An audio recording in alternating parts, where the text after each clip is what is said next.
The players, the consumers of the product, give money in return. Okay, the job is done and the resources are obtained, and that's it. But let me beg to differ. That's not a secret that Flesh and Blood has one of the most successful competitive scenes among TCGs on the market. The game itself was intentionally designed to scratch that competitive itch. And that's beautiful on one hand, because that very approach is what ensures the game's longevity. I'm fairly certain this is the foundation that keeps the game afloat. But there's a downside to that scheme. Take the Forgotten Mistveil Set, for example. A great product back in the day. I don't even touch the competitive side. Yes, it was intentionally power crap to some extent. As far as I remember, at that point LSS needed to break into the Japanese market. That was the main reason behind power creep. Despite being mainly a fan of Monarch and Bright Lights, it's hard to argue that Mistveil was a home run on the day it was released. Great visuals, great characters, each one belonged to familiar classes, yet introduced a new common trait, the mystic talent. I remember the time the Chi card was first introduced. Well, it's not a card, technically it's the back of a card, but we didn't know that for sure at the time. Many players, I remember, were excited, building theories about how it could work. And when LSS revealed the Transcend mechanic, it was a banger. Simple, beautiful, and thematic. When I think about transcendence, I think about something which is like moving upwards. It's like an elevated state of being, and trying to apply that experience to the game pieces just it made me want to keep like lifting the thing up, like moving it upwards. And that's when it dawned on me that, hey, what if we made these cards that transcended, and you literally physically move them up off the table, elevating them upwards, and they become something else. They flip into this inner chi, this thing which is inside you, and then that thing which is inside you, this thing that you're trying to transcend towards, it is you, it is from within you, and it goes back into your deck, and it's like you capture that essence of it coming from within. I couldn't have said it better myself. So, what about now?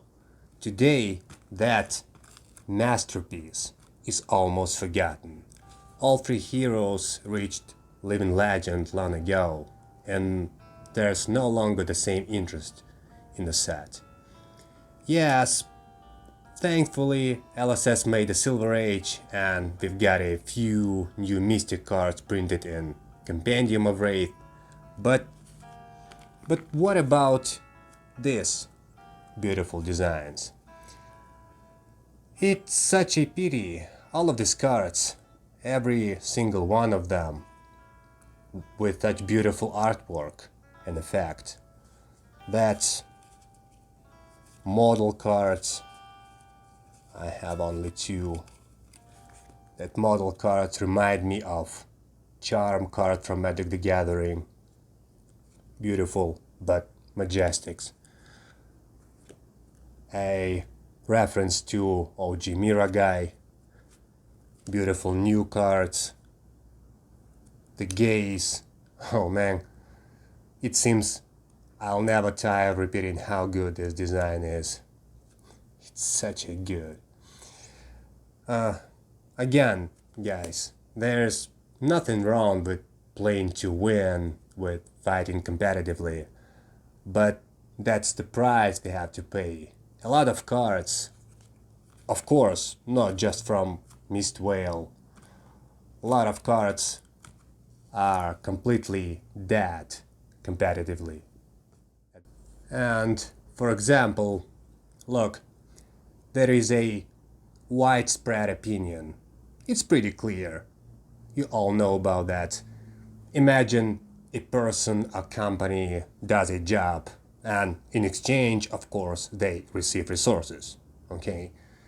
To make it more concrete, look, LSS releases a product, brings that product to players through distributors, online stores, LGSs, it doesn't matter.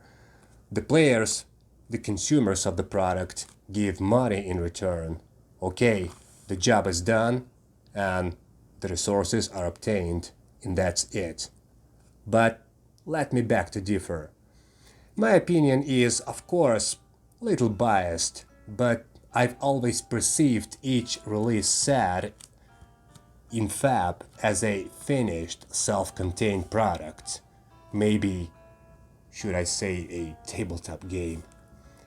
A thing in itself, a chapter in Flesh and Blood's history. And that chapter should be perceived as a story told through the cards, expressed through artwork and mechanics. To be fair, maybe it's a little weird, but I cannot understand for the life of me how things turn out this way, that there are so many tabletop fans around the world know absolutely nothing about Flesh and Blood.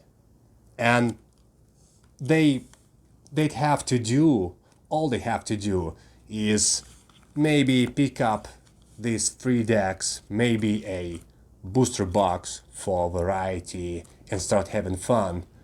Fun that, in my opinion, is no less and perhaps even more than what traditional tabletop games can offer.